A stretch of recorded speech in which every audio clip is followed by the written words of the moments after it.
My friends and I grew up in New York in a pretty suburban area ever since 5th grade. Our circle of friends was large back in the day, but the four core members of our group were myself and my three best friends, Johnny, Devin, and Nick. We were 16 years old at the time, and we were having a movie night at Nick's house as his parents had gone up to the Cape for the weekend, so we'd had the house to ourselves. We were at Nick's house as he had to watch over his German Shepherd, Bonzo. When we had arrived, we had helped ourselves to Nick's dad's stock of booze and then played some video games all the way to doing prank calls past 10 p.m. It sounds childish, but hey, you're only a teen once, right? We get about halfway through the movie when there was an unexpected knock at the door. Nick looked confused and had told us that he wasn't expecting any more visitors. As he requested, I get up and go to the door with him. We thought that maybe we have been making too much noise and that it was his neighbors coming to complain, but that wasn't the case. Standing on the porch was a Domino's pizza delivery guy with a large pizza box in his hands. "Hi there, large pepperoni pie paid for online." This was very strange, as we hadn't even thought of ordering pizza. But 16-year-olds and pizzas are natural allies, so we gladly take it off his hands. I mean, who wouldn't take a free pizza? We tip the guy to be nice, and he tells us to have a good night and proceeded to walk away, disappearing into the night. The only thing was that there was no vehicle in sight, so we figured that he must have parked a few houses down. We bring in the pizza to the living room and tell the others how we just got lucked out. Devin, being the honest and nice person he was, told us that we shouldn't just eat someone else's pizza. We looked at each other and realized that it was the wrong thing to do, so we leave the pizza on the counter and call up Domino's. Eventually we get through to them and inform them that someone else's pizza had been dropped off at our place and that the delivery guy should take it back to the correct address. They ask for our address and we tell them. The person on the other line asks if we were sure it was a Domino's pizza. Yeah, it's got your logo and everything." We haven't had any orders from that part of town all day, and none of our drivers have been around there. We'll check in with our other stores. At this point, we're all pretty perplexed as no other Domino's stores delivered to our area. We decided to give them a few minutes to call us back, and if they didn't, we just ate it ourselves. We fixed up a couple of snacks and resumed the movie we were watching. I get up to get a glass of soda in the kitchen and was shocked to what I found. Bonzo, the dog, had eaten at least half of the box. Fast forward till about a half hour later, we noticed that Bonzo was becoming really distressed, whimpering and crying, and then heads back into the kitchen. 10 minutes later, we noticed that Bonzo was extremely ill, lying on the floor and having trouble breathing, and we immediately knew that something wasn't right. We looked online for a nearby vet in the area, and there was thankfully one nearby that was still open.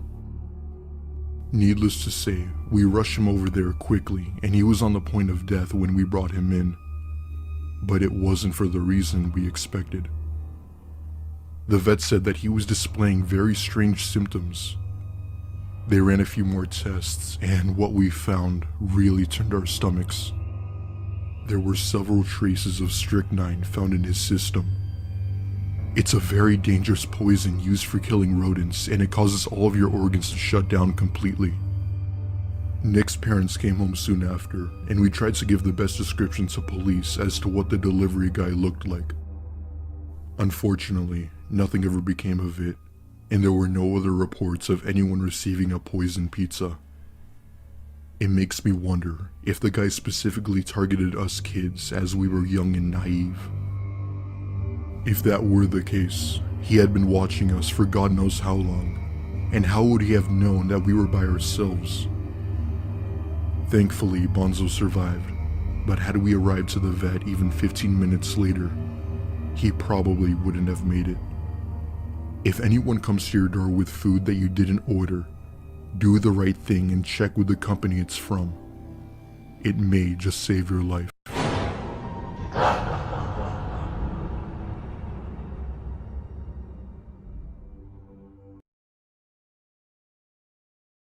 This happened to me a couple of years ago. It was late May in the evening. I had just finished cleaning up from dinner and it was a nice evening out. I have 3 big dogs and have to take each of them individually for a walk. My oldest dog is 11 years old and deaf. He is usually the first I walk as he gets tired easily. I grabbed my phone, put my headphones in and headed out the door with my old Boxer. I live in a rural area. The houses are quite far apart and set quite far off the road, so I never had to usually worry about running into too many people on my nightly walks. My area is also very safe. Nothing ever happens here. I was about 10 minutes into my walk listening to scary stories on YouTube. Yes, I listen to horror stories as I walk my dogs in the dark, when I noticed headlights coming up behind me. I didn't pay much attention, just moved closer to the side of the road, pulled my dog over onto the dirt to stay off the road as a car went by.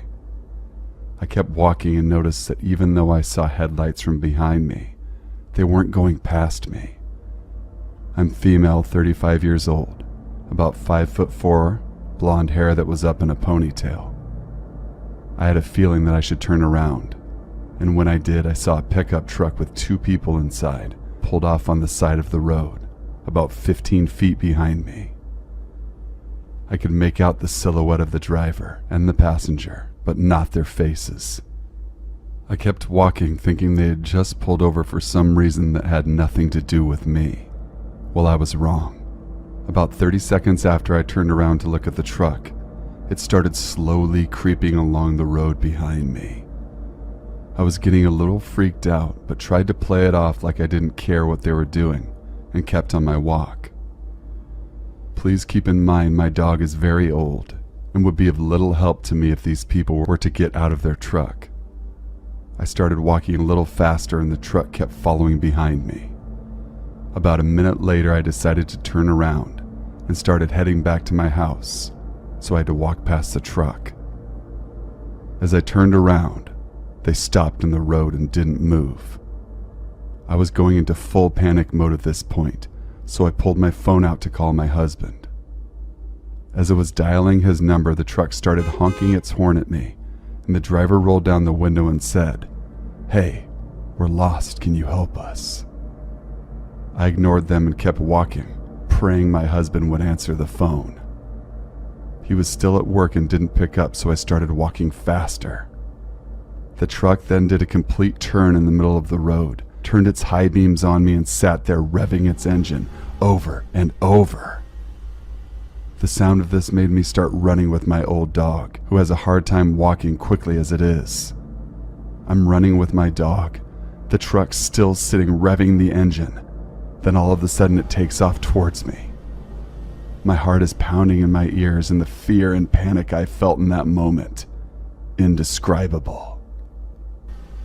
I can hear the truck flying down the road towards me, and they're now honking their horn over and over again.